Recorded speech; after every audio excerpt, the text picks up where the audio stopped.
Hey everyone, welcome to the program WRSA Radio. I'm your host G1. As always, I hope you're having a Merry Christmas. It's been a good one for me. Although I have to say I've had enough family time for a week.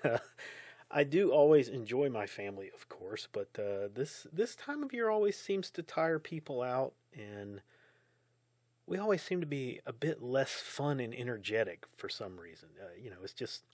It's really at odds with the occasion. This is the time of the year that we're all supposed to be, full of joy and hope and wonder and all of the good things, and we always just seem to be run down and worn out, and it, I don't know, it just doesn't seem to be as much fun when we get together at the holidays. It doesn't seem to live up to the expectations. And I'm not talking about the gifts or that materialistic side of things. Don't mistake me. I'm just talking about the spirit and that kind of sense of rebirth that we should be having at the end of the year, going into the new year, looking forward to the opportunities that may arise. Maybe I'm just too tired and kind of worn down from the life situations lately that I've been experiencing, but I am optimistic about things for the foreseeable future. But it's just been a rough time personally. Anyway, enough about that. I want to give you a short little story before I touch on the main topic this week because, well, it's kind of a nice lead-in. I do want to keep the show a little bit shorter today because I really just wanted to give you guys a Merry Christmas and say, just say a few things.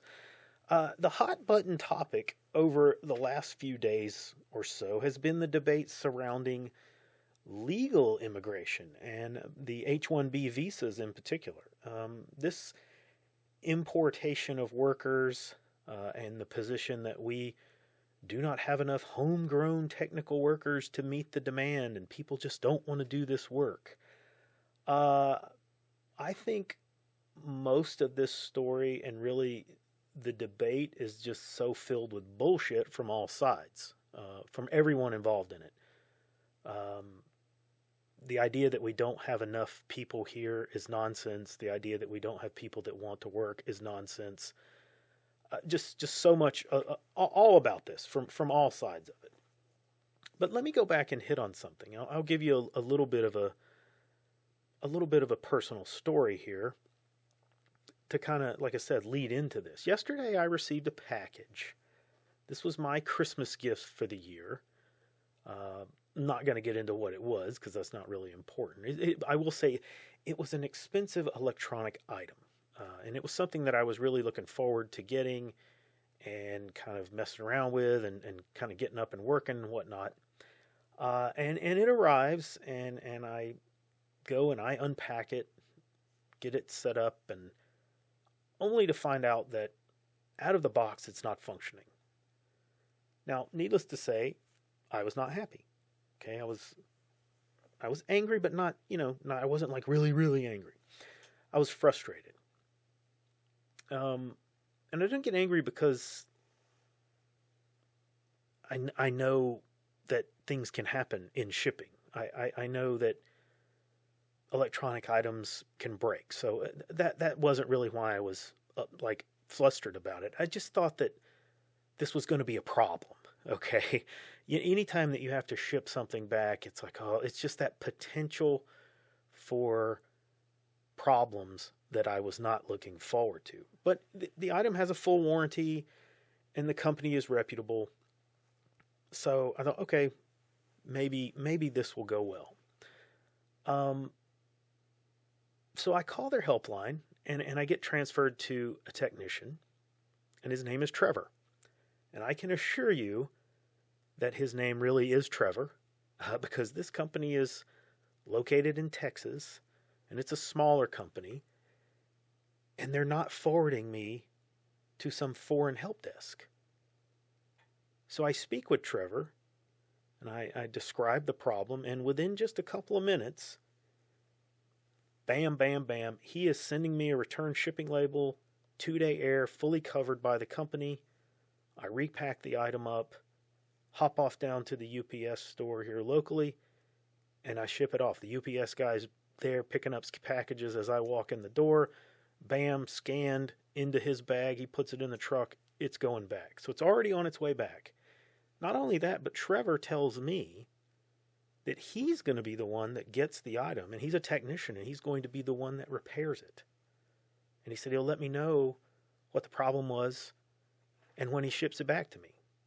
It's generally a one-day turnaround once they get the item back. So I will likely have it back next Wednesday or Thursday. So all in all, it was a fantastic experience. This is the way that all of these interactions used to be. It's how all of the interactions should be. So don't tell me that we don't have people out there that are willing to do that kind of work. It's certainly there. But like I said, this is how things used to be, long before corporations and businesses began chasing this downward spiral of cheaper and cheaper labor, driving more and more jobs overseas. It's very difficult to find a company that you're going to call and get tech support here in the United States. It's all this desire to have people work for nothing. Now, you all know I'm going through this job market right now, and let me tell you, if you're not familiar with it, it is hot garbage right now. I can't tell you how many resumes and applications that I have completed over the last few months. I stopped counting them. I've really hit the point where volume is perhaps better than quality, which may be an issue. I might need to change up that approach to some of the things that I'm doing after the new year. At this time of the year, it's kind of hard anyway because so many people are on vacation and companies are not operating at normal levels. But after the first of the year, I expect things to kind of get back more to normal, and I might have to change my approach to how I'm doing things. But needless to say, I've sent hundreds of applications, and in 4 months' time, I've had 3 interviews. And now nothing stands out to me about those interviews in terms of what about that particular job and my resume being sent to that made them choose me for an interview. Nothing stands out. Nothing says, oh, here's this specific winning element that you want to repeat to get the next interview. And the bad thing was I did great in the interviews. At least I thought I did. My perspective, I came out of every one of those interviews thinking, okay, this is good. This is a good possibility. Only to be rejected. And in 2 of the interviews, completely ghosted by the company. They didn't even have the decency to let me know, no, we're considering somebody else. They just never contacted me back, wouldn't answer any messages that I would send to them. And after a couple of messages, that's clear they're not going to respond, so I just stopped talking to them. But it's despicable behavior. And this is, I'm not uncommon at all. This is, when you look on job boards and you see people posting and the conversations that are happening, this is the norm right now. And it has been for some time. It's a terrible situation. And so I'm an experiencer of this horrible environment that everyone's raging about right now. I lost my job to outsourcing. My company sent my department to India.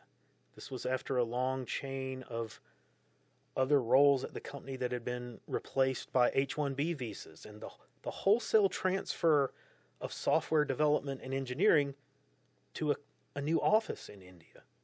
So it was really no surprise that they did this. It just, it just happened to be finally my time, my team, my department's time to go. And I mistakenly believed that I would somehow be the exception to the trend and be able to retire from the company. That was my bad. I made a mistake there, and I'll have to deal with that. And I'm over being angry about it because I understand the factors that lead to some of those decisions. And it doesn't mean that I like it. It doesn't mean I condone it or approve of it. I just understand the decisions. I understand why they did what they did. Because you either follow these trends or you get crushed by them.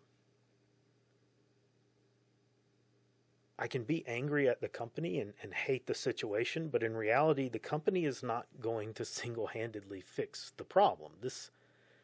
They can resist it and they can say no, but the cost reduction will have to come from somewhere. There is just this relentless pressure to cut operational costs that come from your shareholders and the board, mostly from the board. And you can only do so much. I lived that. I was given goals every year to reduce overall cost in my area of focus. Just stupid levels of expectations, unrealistic levels of expectations, to the point where I was pushing back saying, I can't go to a vendor and ask them to just give me the product or pay me to take the product. They're not going to give it to me for free.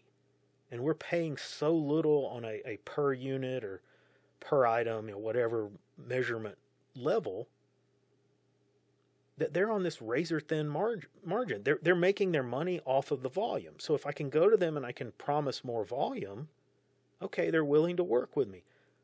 But we weren't doing any more volume. So there was nothing there. There was no movement. There was no way for some of these vendors to get any lower. The real problem here is not hiring practices, really, or where employees come from, as much as it is a greater problem, a sickness that has infected business for many, many years. And it's a bigger conversation, which leads me to point something out about this whole thing.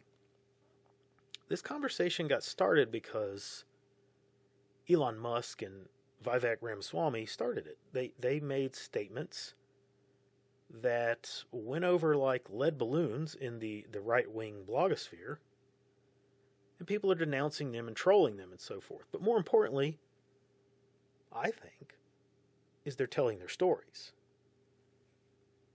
They're giving you the 90-second rundown on, what they're seeing in their own personal lives. They're telling you the troubles that they're faced with, how they've experienced this labor market firsthand. They're talking about the problem.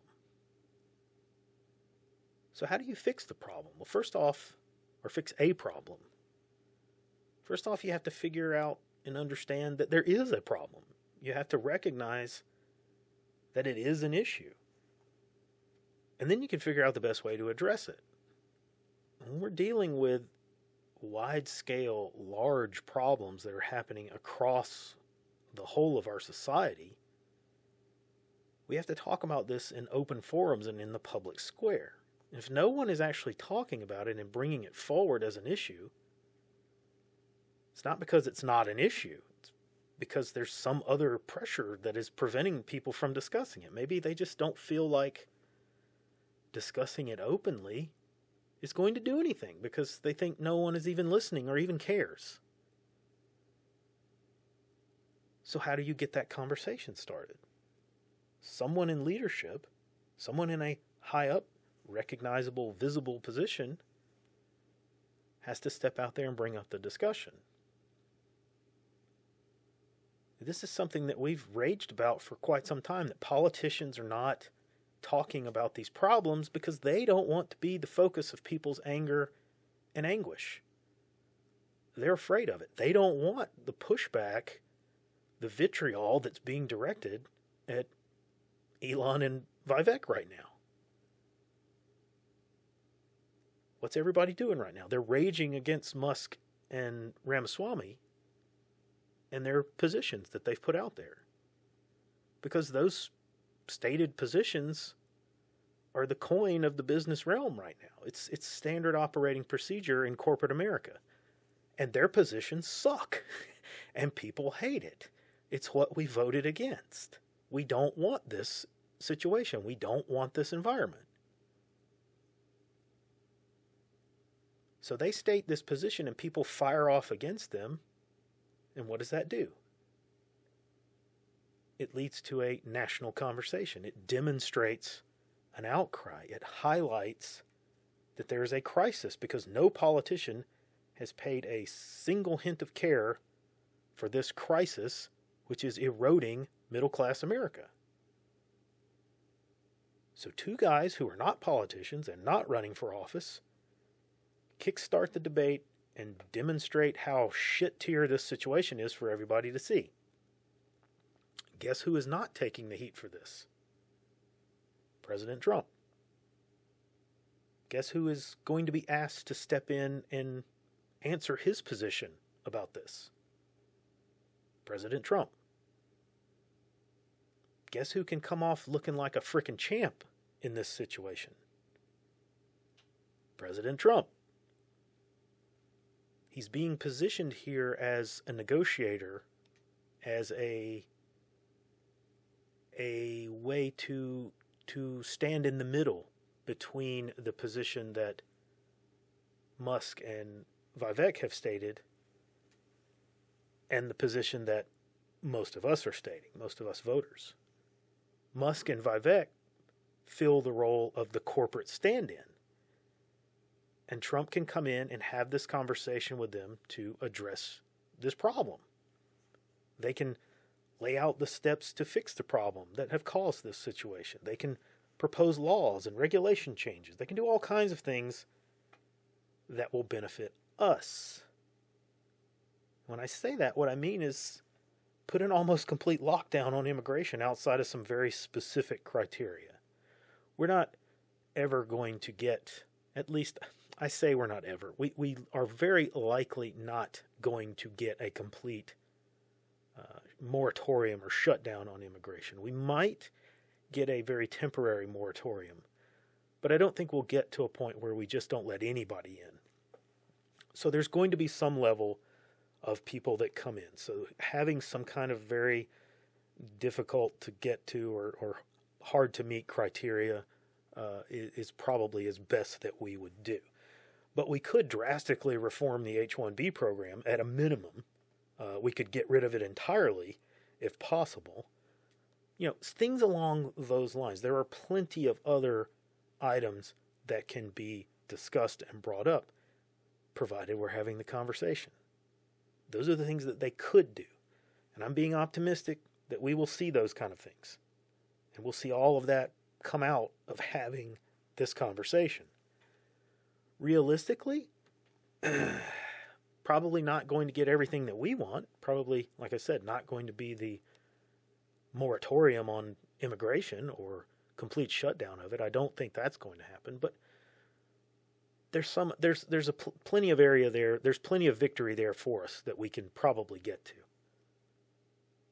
But I don't know.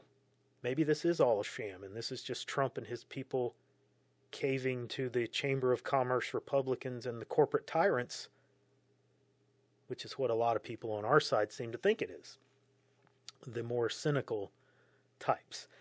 I do not know the answer to that. We will have to see how it plays out. You can decide for yourself what you think the situation is. I think it's possible that it's a bit of both, because I don't really know what's motivating Musk and Vivek. I'm not suggesting here that it's 3D chess or anything like that. Maybe it is a planned conversation, and this was, hey, look, let's get out there and have this. Let's start this. I don't know if that's what they did, but regardless, the outcome is the same. They started the conversation. They laid out a position. We pushed back and said no. But we're having the conversation, and it's one that has long been overdue. Anyway, that is all the time I have for this week. Like and subscribe. Come see us over on Gab. Nice crew and the Cold Fury blog, and I will see you on the next episode.